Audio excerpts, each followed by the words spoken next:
มื้อนี้ค่อยก็จะมาเว้าถึงพ่อค้าแม่ค้าออนไลน์ที่ขายเสื้อผ้าบ่ตรงปกเนาะพี่น้องเวลาพวกเจ้าเอาออกมาโซ่มานุ่งมาอวดมาอ้างมาให้ลูกค้าเบิ่งเต็มหูเต็มตาจะความคักความดีความดำความงามความอยากได้ความอยากนุ่งความอยากถือมีเงินเท่าใดก็กะคอดใส่บางคนสิไปซื้อเข้ามาก็ยังบ่ซื้อความอยากได้เครื่องมานุ่งหันเฮ็ดเวียกก่อสร้างเมื่อยบ่เมื่อยฮ้อนบ่ฮ้อนอยู่สันเทิงพื้นน้ำเหือตกสะอยู่เนาะความอยากได้เครื่องมานุ่งป้านนั้นพวกเจ้าออกมาโซ่นี่ดีบ่ดีงามบ่งามแล้วอันพวกเจ้าค่ายลูกค้าหันแม่นพวกเจ้าเอามาแต่ใส่คุดเอาน้ำพี่ปลาซามาวะนะแม่นพวกเจ้าเอาแต่ใส่มาจังมาอวยมาให้มาเฮอะมาเยอะไก่เกือไก่แดนแพ้ก็เป็นแพ้แนวอื่นซี่ก็ยังบ่ต้องปกที่ว่ายังอันแพ้ต้องปกหันเนาะซี่มันก็ค่อยต้องปกเด้บางคนนี่จมบุดจมเนาสั่งสีเหลืองได้สีขาวสั่งสีขาวได้สีดำโอ้ยพวกเจ้าก็มีตาเบิ่งอยู่อ่ะน่ะก็มื่นตาอยู่ว่ายามสิแพ็คเครื่องให้ลูกค้าเอาเสื้อกองเอาเสื้อทงพวกเจ้าก็มื่นตาวะหรือว่ากันตามีเกณฑ์เดียวเบ่เห็นแจ้งว่าเป็นพี่ยังตบกันตาคือว่าบ่เห็นพวกเจ้าก็เบิ่งให้มันดีๆลูกค้าสั่งอีหยังพวกเจ้าก็ฝากให้แนวนั้นเนาะเบิ่งค่อยนี่แม่นี่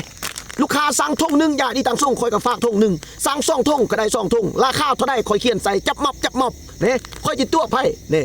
ผู้ได้สั่งก็ได้กินหมดแนวนี้ละบอกคนเฮาคือมันต้องปกคือมันละเอียดละอ้อคอยเฮ็ดผู้เดียวได้นี่พวกเจ้ายังมีแอดมินมีทีมอีกเลยหลายคนขายเสื้อผ้าไล่สุดขายเนาะปัดลูกค้าสินแม่นแนวนึงโอ้แก้กันเลือจิมาตัวจ่าตัวตายเอาเงินเขาลาเอาเงินเขาฟรีสมนำหน้าแต่เขาตีกลับมันเลยเถื่อหน้าฟากให้มันไล่กว่านั้นเฮ็ดอีหยังมันสมมาพาควรเฮ็ดมันคักเฮ็ดมันแน่ผู้ซื้อก็อยากได้ผู้ขายก็อยากมีเงินเขาจังเฮ็ดเขาจังขายเขาจังซื้อบ่แม่นว่าเขาไปเลาะเก็บอยู่กลางบ้านหานควงเงินคำไปคูดเอานำกระโตก็ไม่เนาะเขาก็เฮ็ดให้เฮ็ดหน้าเฮ็ดหัวเฮ็ดส่วนเลี้ยงงัวเลี้ยงควายขายจังได้เงินได้คำออกเหือเถื่อแห้งเฮ็ดกรรมกรเฮ็ดกรรมกรไปเฮ็ดเวียกก่อสร้างไปห้านอห้านางไปเก็บผักอักนอมาขายนำเหือไล่นำไข่ย้อยเขาจะได้เงินไปซื้อใช้เครื่องออนไลน์นะพวกเจ้าแล้วพวกเจ้าขายหันก็ขายมันตรงปกเด้บ่แม่นว่าเขาสั่ง41จะได้41เบิ่งมานุ่งหันแม่นี่คือข่อยสั่งปีกายเว้าไม่เว้าอีกนี่เฮ็ดบ่ตัวนี้นี่ข่อยสั่งปีกายนี่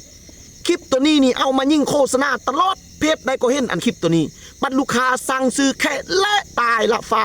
อันเขาพี่ไปแฮวยังจะดีกว่านั้นจะว่าตายยังจะมาตายยังอันแนวนั้นเม็ดพาเซตตีนถอยไปนุ่งตายอันแนวนั้นอย่าไกลเก้อไกลแดนไล่เฮ็ดยังนะเก้อมันสมภาควรสังคมจังบ่ได้เอือดฮ้อนสังคมจังนิยม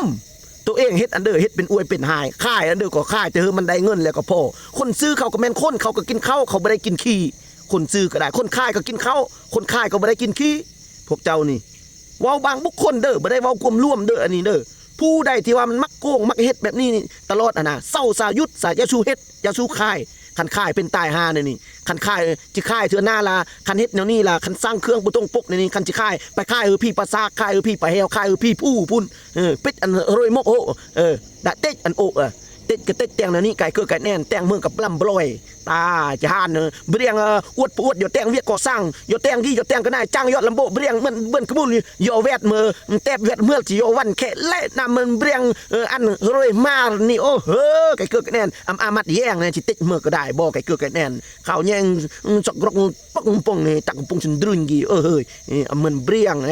เด้อฝากเพียงสำนี้ขันพวกเจ้าจิเศร้าละเศร้าอันเฮ็ดเครื่องบนตรงปกนี่เนาะคันบ่เศร้าล่ะออกมาเว้าอีกเนาะเอาพี่น้องถ้าผู้ใดมีความคิดความเห็นแนวใดให้คอมเมนต์มาหาบ่าวพรวิไลเด้อเอาขอบใจฝากสนับสนุนบ่าวพรวิไลอย่าดีต่างส่งผู้ใดก็เอาไปกินก็ดีหมดสำหรับยาคอยบ่มีภัยบ่ดีเนาะอยากได้สนใจทักมาตามเบอร์บ่าวพรวิไลฝากให้เอาไปซะ